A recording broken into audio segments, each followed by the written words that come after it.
This is Issues Pananyaya, the program that challenges the status quo on various topical social issues. Good evening, Zimbabwe, and welcome back to another episode of Issues Pananyaya, supported by IM Swedish Development Partner. My name is Rejoice Naraunda Makawa, and I continue to host you on this show. The 14th of February saw the death of one of the country's political figures. May the soul of Mr. Morgan Changirai rest in eternal peace. From his death, a number of issues emerged, but for us as Issues Pananyaya, there is the one issue and the whole drama that ensued around it that we would like to use tonight's episode of the program to unpack. Please note that this is not a political discussion.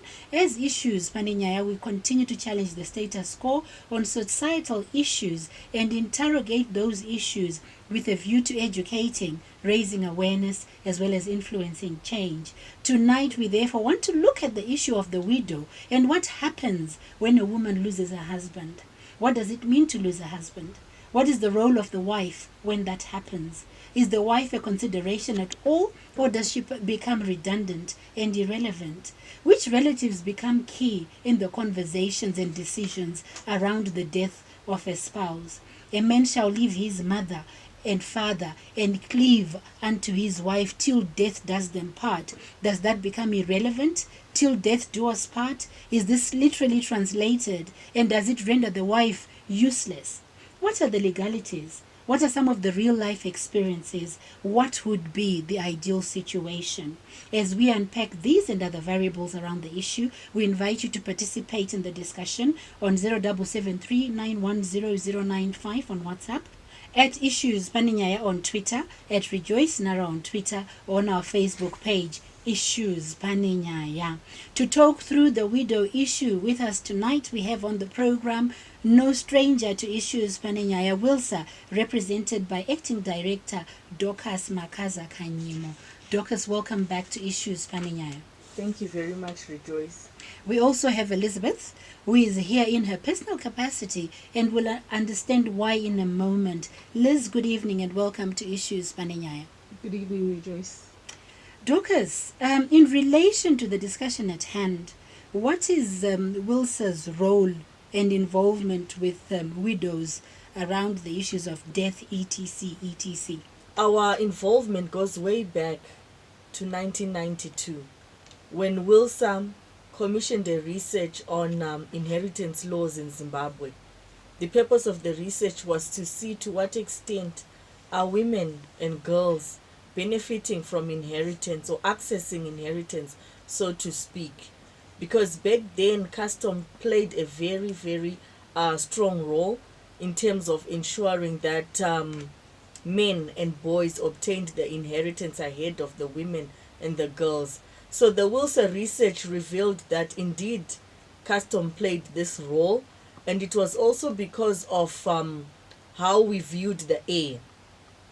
Our laws back then would say the heir would inherit all the property. For example, a father dies, the eldest son, and in the absence of the eldest son, it goes to a relative, a male relative.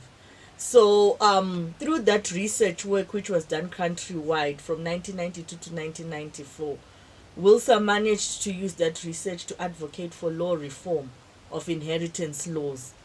So the Ministry of Justice took upon this research and commissioned a campaign, the Wills and Inheritance Campaign, in which the Ministry of Justice, in partnership with WLSA, went around the country raising awareness on issues to do with inheritance, will writing, also investigating some of the findings of that research. And the campaign proved that indeed there was a lot of gender inequalities involved in the distribution of property upon the death of a husband or a spouse or a child.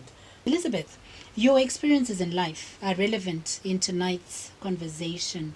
Would you like to maybe just tell us who you are and why we're saying that your experiences are relevant to the discussion? I think, as Rejoice has put it and told you, my name is Elizabeth. I was widowed at a very young age, and the events all happened so fast. It was My husband succumbed to head injuries caused in a road traffic accident, which he had a head-on with a haulage truck. I think the first issue for me when he passed away was how the news was broken to me. Being a road traffic accident, obviously the police attended to it, but no one could tell me. The vehicle was a company vehicle. It was traced to, the plate was traced to the company. Everyone within his company knew. Everyone within my workplace knew. I got into work panicked because he hadn't come home and it wasn't like him. And here I am demanding and asking for people to drive me around to hospitals to check if something has happened to this man. Meanwhile, they Everybody in the office, including my boss, knew. He even hugged me and said, "I'm so sorry." And I'm like, "Sorry for what?" Because he didn't come home. You know, I just need time to go look for this man. And in the meantime, you know, he was already dead. And I only got to find out when, out of frustration, I called a friend, a very close friend, and asked her if she could leave work and come and pick me up so we could go around and check in the hospitals for this man. And she was like, "What are you talking about? I heard your husband passed away last night in a car crash." And that's how I found out my husband had died. And from there, I just collapsed. I was in absolute shock. So I felt that because the police had dealt with it, they could have taken it all the way to actually trace the next of kin. And the news could have been broken to me with people who are trained in how to give that sort of news, because the police handle this sort of thing every day. Wow, you know, even before you a bit. How old were you? I was 28 years old. My spouse was 35. And how old was your son at the time? He was 3 years old. Right. Yeah. So, Dorcas, we've got a 3-year-old young woman. Sorry. So, Dorcas, we have a widow who has a 3-year-old son. She's 28 years old. She's just lost her husband. And everybody else around her knows that this is the situation. But nobody is actually coming out to tell her and to inform her. Whose responsibility is it to inform of death in a situation like this? Yeah, definitely, as she is saying, that there are two levels here of duty bearers we are seeing. There's the police. It was a road traffic accident, and definitely the police, if he died on the spot, would have the responsibility to then share that information. But if he then died in hospital, then it was the hospital authorities who had to trace a next of kin, which is surprising that he got to the point of dying in hospital without the next of kin, the spouse, being there as He well. actually died on the spot. He actually died on the Yeah. spot. So definitely the police had to take that up, or the hospital where he was taken and put into the mortuary. They also had to ensure that the next of kin is aware. Collapsed, but then beyond collapsing, you will get up, and the situation is still there. What? Just talk us through that whole experience. First, it was disbelief. You don't really come to terms with death until you've actually really seen that someone is lifeless. And then it was worry, my son. Then it was worry, oh, his parents, do they know? Because at the time they were living out of Harare. So, yeah, all that starts playing through your mind, and you're wondering, okay, what next? Where do I start? You know. How did you break the news to your son? He was a bit too young to understand, and I think there was a lot of confusion. And in as much as I thought he was too young, I mean, he was creche going age, preschool, play school, so to speak. And eventually I found out that he did understand a lot, because a fellow parent actually told me that your son is not coping with what you're going through, because at home he would just be a normal child, like nothing had affected him, but at school he would cry. So in his own little way, he was trying to play big man for mom. For you. But yeah, on the outside of the house, he was breaking down. What does it mean, Liz, to lose a husband? you practically have your part of your soul ripped out of you. I think the marital relationship is one that's so intense. It's a relationship that no other relative can share with your spouse. A mom, a sister, a cousin can never play the role of a wife. It goes so much deeper. Like you so rightly said, the two become one.